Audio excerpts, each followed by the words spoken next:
Okay, this is really close to a problem you'll see on the quiz. They're asking us to match each graph with its function. And the best way to do this is to just take a look at a couple of critical values. So I'm going to look at my where I'm going to have an asymptote. That's where I'm going to have a divide by 0 in each.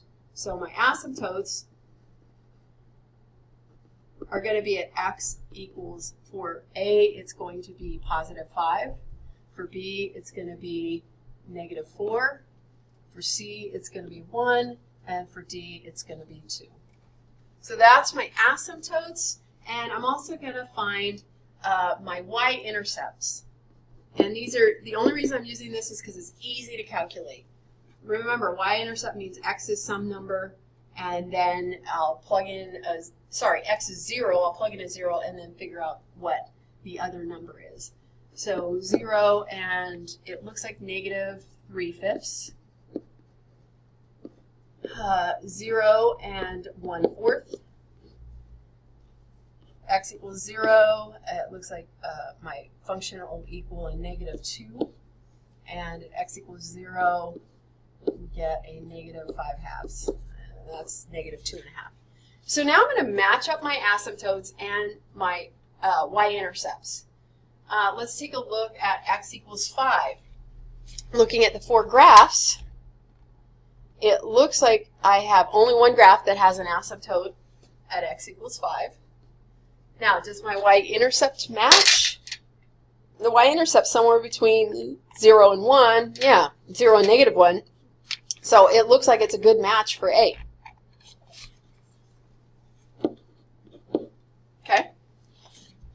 B has a y-intercept at negative 4, and it looks like this upper left graph is the only one, sorry, not a y-intercept, a vertical asymptote at negative 4. Doesn't look like the remaining two are anywhere near negative 4. Just to check, does it look like my y-intercept is about 1/4? Yeah, it's pretty close to 0, above 0, less than 1. So it looks like this is going to be B. And asymptote of x equals 1, that looks like the upper right, and that definitely agrees with a y-intercept around negative 2. And by process of elimination, looks like D is going to have a asymptote at 2 and a y-intercept at about negative 2.5. Now we're done.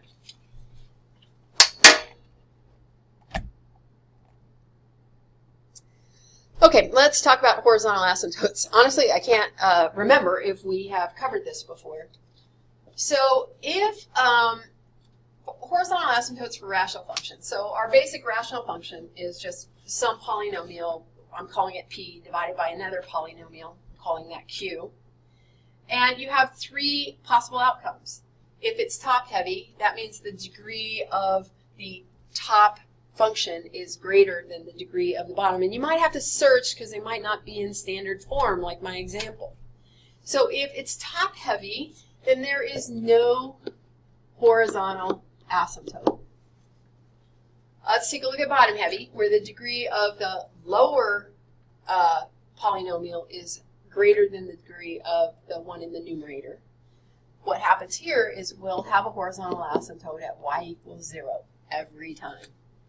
If it's even heavy, it's a little more complicated.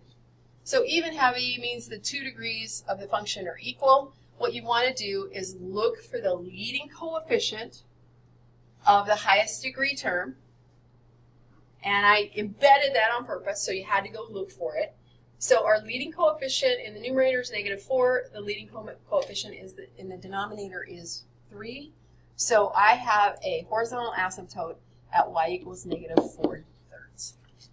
So if it's even heavy, even degree, top and bottom, you just use the leading coefficients to find your horizontal asymptote. So find all asymptotes, x-intercepts, y-intercepts. If they do not exist, answer D and E. For the graph of the rational function, and sketch the graph. Now on x, y, z, you don't have to sketch the graph. They ask you to match the graph. But I thought I'd go ahead and at least show you a graph of this function. Another thing to note is that these are all variations of the function 1 over x. And our basic parent function looks like this. Okay, where I expect two branches, one in the upper right-hand corner and one in the lower left. But if I have a negative 1 over x, those get reflected. So you should expect two branches this direction. I'm pointing this out because this has a negative in front of the constant in the numerator. So it's going to look more like the bottom. It helps to know what to expect. So my asymptotes. My vertical asymptote is where the denominator is equal to 0. So that's going to be at x equals negative 3. I'm going to sketch in that vertical asymptote. This function is bottom heavy. I don't have an x in the numerator, so the degree in the denominator is greater. And bottom heavy, I have a horizontal asymptote at y equals 0. And my x-intercepts. Now, x-intercepts mean that y is 0. So if I plug in a 0 where I have my function notation, and if I solve this, the first thing I'm going to do is multiply both sides by x plus 3. Well, on the left-hand side, that's going to give me a 0. And what happens is this leads to nonsense. I get, on the right-hand side, it reduces to 1. I get 0 equals negative 3, which is not possible. That means my x-intercept does not exist. And my y-intercept is going to happen when x equals 0. So if I plug in a 0, I get negative 3 over positive 3, or an x-intercept of 0, negative 1. Okay, I'm going to graph that y-intercept. And knowing that the way my branches are oriented around my asymptotes, this will just allow me to finish off my graph with those two branches. If I wasn't sure, I would pick a point to the left of that asymptote, say at x equals 4, or x equals negative 4, or x equals negative 5, and then do a calculation. All right, I'm going to stop this video and start the next one.